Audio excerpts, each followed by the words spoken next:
Welcome to my YouTube channel എന്റെ വഴികൾ. ഏവർക്കും എന്റെ വഴികളിലേക്ക് സ്വാഗതം.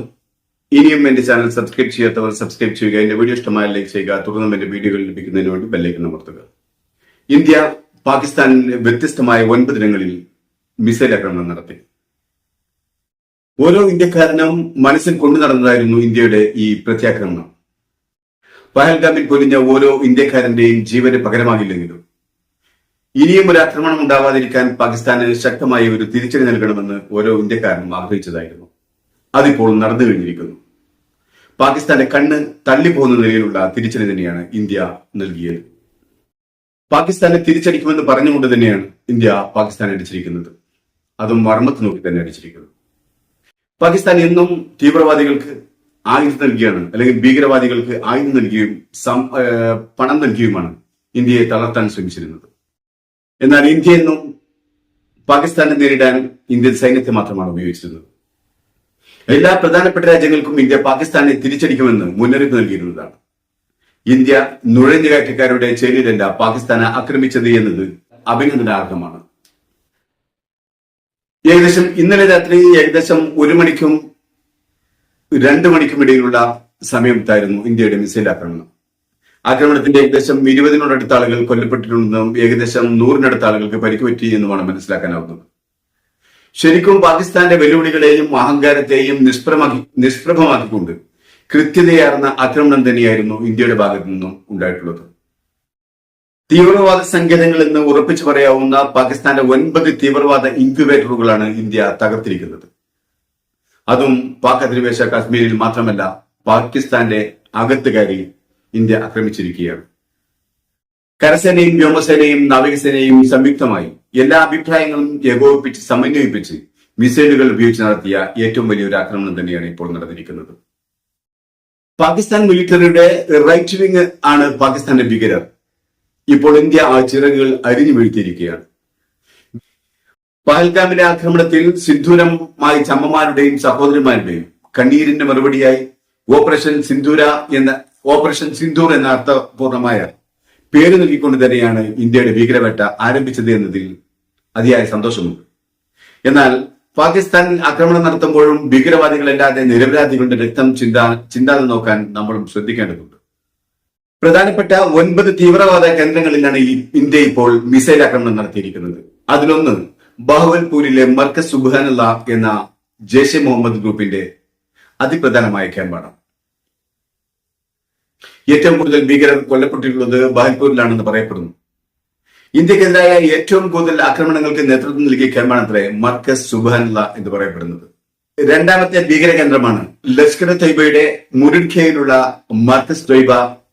മൂന്നാമത്തേത് ചാക് അമ്രുവിലെ സർജൽ തെഹ്ര കലാൻ എന്ന സങ്കേതമാണ്. നാലാമത്തേത് സിയാൽകോട്ടിലെ ഹിസ്ബുൾ മുജാഹിദ്ദീൻ എന്ന സംഘടനയുടെ കേന്ദ്രമായ മെഹ്മുന ജോയ എന്ന സങ്കേതമാണ്. അഞ്ചാമത്തേത് പാകിസ്ഥാനിലെ ബിംബർ, അവിടെ മസ്ജിദ് അഖില ഹദീസ് എന്നതാണ് ആക്രമിക്കപ്പെട്ട ഭീകരകേന്ദ്രം. ആറാമത്തേത് മസ്ജിദ് അബ്ബാസ് ജെയ്ഷെ മുഹമ്മദിന്റെ തന്നെയായ മറ്റൊരു കേന്ദ്രമാണ്. അത് കോട്ടയിലാണ് സ്ഥിതി ചെയ്യുന്നത്.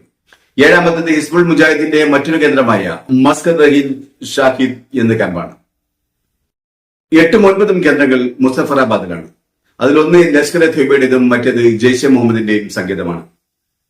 ഇന്ത്യയുടെ ആരോപണം ഇപ്പോൾ ഇന്ത്യ തകർത്തിട്ടുള്ള എല്ലാ സങ്കേതങ്ങളും ഇന്ത്യക്കെതിരെ പാകിസ്ഥാൻ നടത്തുന്ന ഭീകരാക്രമണത്തിന്റെ സെന്ററുകളാണെന്നാണ്. ഇവയിൽ ഏറ്റവും പ്രധാനപ്പെട്ട 2 സെന്ററുകൾ ബഹൽപൂരിലെ മർക്കസ് സുബ്ഹാനല്ലയും മുരിഡ്കയിലെ മർക്കസ് തൊയ്ബയുമാണ്. ഈ 9 സെന്ററുകളും തീവ്രവാദികളെ തീറ്റിപ്പൊറ്റുകയും അവരെ വളർത്തുകയും അവരെ പരിപാലിക്കുകയും ചെയ്യുന്ന കേന്ദ്രങ്ങളാണ്.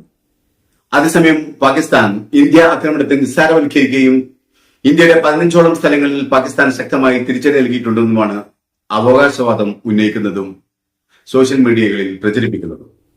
മാത്രമല്ല, ഇന്ത്യയുടെ ഏതാനും യുദ്ധവിമാനങ്ങൾ പാകിസ്ഥാൻ വെടിവെച്ചിട്ടതായും അവകാശപ്പെടുന്നുണ്ട്. എന്നാൽ നമ്മുടെ യുദ്ധവിമാനങ്ങളെയും സൈന്യത്തിനെയും പാകിസ്ഥാൻ സൈന്യത്തിന് ഒന്നും ചെയ്യാൻ കഴിഞ്ഞിട്ടില്ല എന്നിരിക്കെ പാകിസ്ഥാന്റെ തള്ള് വെറുതെ ചീറ്റിപ്പോവുകയും ചെയ്യും. അതേസമയം പാകിസ്ഥാൻ ആരോപിക്കുന്നത് ഇന്ത്യയുടെ ആക്രമണത്തിൽ കൊല്ലപ്പെട്ടത് മുഴുവനും സ്ത്രീകളും കുട്ടികളും അടങ്ങുന്ന സിവിലിയൻ ജനതയാണെന്നാണ്. ഇന്ത്യ ഭീകരരെ വേട്ടയാടാൻ എന്ന പേരിൽ സിവിലിയൻ ജനതയാണ് ആക്രമിച്ചിരിക്കുന്നത് എന്നാണ്. അതേസമയം പാകിസ്ഥാൻ സൈന്യം ഇന്ത്യൻ ബോർഡറിൽ നടത്തിയ വെടിവെപ്പിലും പീരങ്കി ആക്രമണത്തിലും മൂന്നോ നാലോ ഇന്ത്യൻ സിവിലിയൻ ജനത കൊല്ലപ്പെട്ടിട്ടുണ്ട്. ഇന്ത്യയുടെ ഈ മിസൈൽ ആക്രമണത്തിന് പകരമായി ഇനി എപ്പോൾ ഏത് രീതിയിൽ പാകിസ്ഥാൻ തിരിച്ചടിക്കുമെന്ന് കാത്തിരുന്ന് കാണേണ്ടതാണ്. പാകിസ്ഥാൻ ഇന്ത്യയെ തിരിച്ചടിക്കാതിരിക്കാനാവില്ല. പാകിസ്ഥാൻ ഇപ്പോൾ ദുർബലരാണെങ്കിലും പാകിസ്ഥാനിലെ ജനങ്ങളുടെ സമ്മർദ്ദം, പാകിസ്ഥാൻ തീവ്രവാദ വിഭാഗത്തിന്റെ സമ്മർദ്ദം പാകിസ്ഥാനെ ആയുധമെടുക്കാൻ നിർബന്ധിതരാക്കും എന്നതിൽ സംശയമില്ല. പാകിസ്ഥാൻ തിരിച്ചടിക്ക് തയ്യാറായില്ലെങ്കിൽ അത് പാകിസ്ഥാൻ ഭരണകൂടത്തിന്റെ നിലനിൽപ്പിന് തന്നെ ബാധിക്കുമെന്നതിൽ സംശയമില്ല. അതുകൊണ്ട് തന്നെ ഒരു വലിയ ആക്രമണമില്ലെങ്കിലും പാകിസ്ഥാനിലെ ജനങ്ങളെ തൃപ്തിപ്പെടുത്താൻ എവിടെയെങ്കിലും ഒരു ആക്രമണം നടത്താതിരിക്കാനാവില്ല പാകിസ്ഥാന്. ഇന്ത്യയുടെ മിസൈൽ ആക്രമണം സ്ഥിരീകരിച്ച പാകിസ്ഥാൻ ശക്തമായി തിരിച്ചടിക്കുമെന്ന് മുന്നറിയിപ്പ് നൽകിയിട്ടുണ്ട്. ഇരു രാജ്യങ്ങളും സംയമനം പാലിക്കണമെന്ന് ഐക്യരാഷ്ട്രസഭ പറഞ്ഞപ്പോൾ അമേരിക്കൻ പ്രസിഡന്റ് ഡൊണാൾഡ് ട്രംപ് പറഞ്ഞത് പ്രതീക്ഷിച്ച ആക്രമണം എന്നായിരുന്നു. പാകിസ്ഥാന്റെ പ്രത്യാക്രമണം കണക്കിലെടുത്ത് ഇന്ത്യ അതിർത്തി പ്രദേശങ്ങളിൽ കനത്ത ജാഗ്രതാ നിർദ്ദേശങ്ങൾ നൽകി കഴിഞ്ഞിരിക്കുകയാണ്. സ്കൂളുകളും കോളേജുകളും അവധി നൽകുകയും ചെയ്തിരിക്കുന്നു. ഇന്ത്യ ആക്രമിച്ചത് പാകിസ്ഥാനിലുള്ള 4 ഭീകര കേന്ദ്രങ്ങളിലും പാക് അധീന കാശ്മീരിലുള്ള 5 ഭീകര കേന്ദ്രങ്ങളെയുമാണ്. അതേസമയം ഇന്ത്യൻ യുദ്ധവിമാനങ്ങൾ വെടിവെച്ചിട്ട പാകിസ്ഥാന്റെ പ്രസ്താവനയോട് ഇന്ത്യ പ്രതികരിച്ചത് ഇന്ത്യൻ പൈലറ്റുമാർ എല്ലാം സുരക്ഷിതരാണ് എന്നാണ്.